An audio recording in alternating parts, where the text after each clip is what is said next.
En primer lugar, muchas gracias por habernos dejado participar en este congreso. Les hablo Julen Orbegozo Terradillos en nombre de Enara Zarrabitia Bilbao y Jon Andoni del Amo Castro, que son investigadores, colegas de la Universidad del País Vasco. Nuestra ponencia se titula La lucha contra el fracking en tierras vascas, comunicación y movilización. Les voy a hablar pues de ese movimiento contra el fracking que tuvo lugar entre los años 2011 y 2016 en el País Vasco. Para empezar, les quiero comentar que hemos encuadrado este movimiento ecologista dentro de la tipología de movimientos que hace Manuel Castells o que describe Manuel Castells citando a Alain Touraine, dentro de un movimiento que defiende el espacio propio, que a su vez se activa o activa una especie de efecto NIMBY, Not in My Backyard, que surge en una comunidad local y que lucha en contra de unos contaminadores o de un contaminador, que en este caso es el fracking o los peligros, los supuestos peligros o los riesgos que conlleva, ¿no? Y que busca mejorar la calidad de vida y la calidad de la salud de las personas que habitan en un entorno. En la historia reciente del País Vasco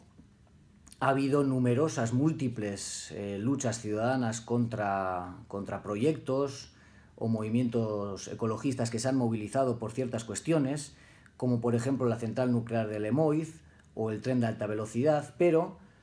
todos ellos se han caracterizado por recurrir a las manifestaciones y tener un alto grado de confrontación. Sin embargo, lo que hemos encontrado en el movimiento contra el fracking en tierras vascas es que ha sido una lucha ciudadana mucho más transversal y con nuevas formas de activismo y de comunicación. Decimos que ha sido un movimiento exitoso por tres cuestiones. La primera, el movimiento contra el fracking ha conseguido incidir en la opinión pública, pero también en la opinión publicada, en los medios de comunicación, en la agenda de los medios de comunicación y en el sesgo o en el marco donde encuadraban los medios de comunicación las noticias relacionadas con el fracking, y también incide en la práctica política y legislativa de la Cámara Vasca, de ayuntamientos, de instituciones públicas de la comunicación autónoma del País Vasco. Entonces, nos hacemos esta pregunta para partir en esta investigación, y es: ¿cuáles fueron los elementos que confluyen en esta lucha ciudadana contra el fracking? Hemos acotado este movimiento entre los años 2011 y 2016 porque en el año 2011 es Patxi López, el lehendakari por aquel entonces, el que va a Estados Unidos y anuncia grandes reservas de gas no convencional en el subsuelo vasco, y anuncia que es posible extraer ese gas con métodos como la fractura hidráulica, que hasta entonces en el País Vasco era completamente desconocido en el ámbito social para la mayoría de la población.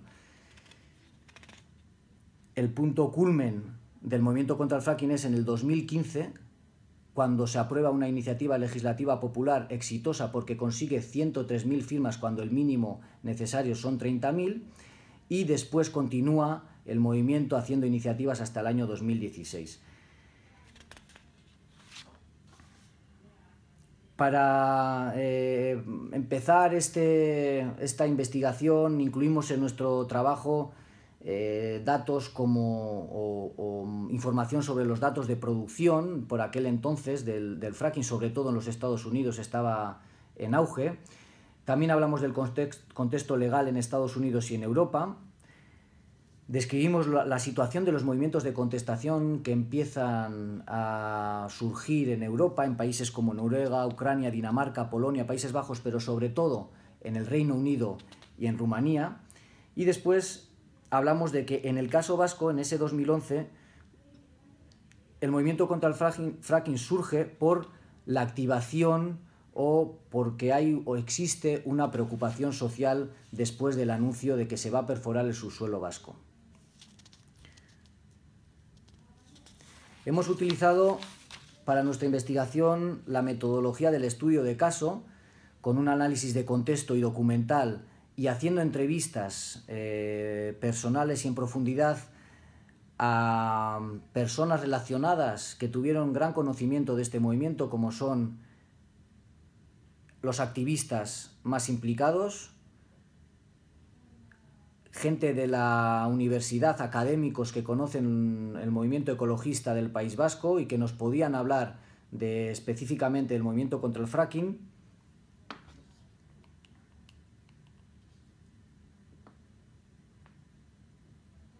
Además hablamos también con periodistas especializados en esta cuestión que trataban la información del fracking en sus periódicos o en sus medios de comunicación, y además hablamos con 2 parlamentarios que fueron quienes más se implicaron en la tramitación de la iniciativa legislativa popular. En cuanto a los resultados, se describen los elementos que confluyeron en este conflicto, se habla del argumentario y el relato del movimiento contra el fracking, qué argumentos utilizaron. Después veremos que el argumento más utilizado fue los que tenían que ver con temas de salud, y luego también hemos hecho una descripción, una compilación de los hitos, los hechos y las acciones principales que llevaron a cabo el movimiento contra el fracking. En los resultados nos hemos dado cuenta que hubo una improvisación institucional, una nula planificación después de hacer el anuncio por parte del Lehendakari Patxi López de cómo tratar ese posible efecto NIMBY que iba a surgir. Se creó una alarma social que no fue tratada bien o no fue correspondida desde la institución más importante de Euskadi, que es el gobierno vasco. Por lo tanto, esa alarma social fue aprovechada por el movimiento como una oportunidad. También hemos destacado argumentos en los que los argumentos relacionados con la salud son más influyentes a la hora de convencer a la gente que los relacionados con la protección medioambiental, y destacamos que el éxito de la estrategia fue una comunicación basada en la movilización social y que luego llevaría a incidir institucional y políticamente. Es decir, el movimiento contra el fracking lo que quería era comunicar para movilizar socialmente a la gente y que esa movilización fuera grande para poder influir en las decisiones políticas e institucionales. Y dentro de las conclusiones destacamos que supuso una ruptura con el ecologismo vasco tradicional en las formas de lucha, un antes y un después, y que el movimiento contra el fracking supo aprovechar la crisis de ese momento, la alarma social y el vacío de comunicación gubernamental para fortalecerse a sí misma y erigirse como interlocutor válido ante los medios de comunicación, ante la gente de la calle, ante los afectados por los permisos y ante, digamos, la comunidad política que les otorgaron credibilidad y seriedad en este problema. Y eso es lo que teníamos que decir. Si tienen alguna duda o cualquier cosa, ya saben dónde estamos.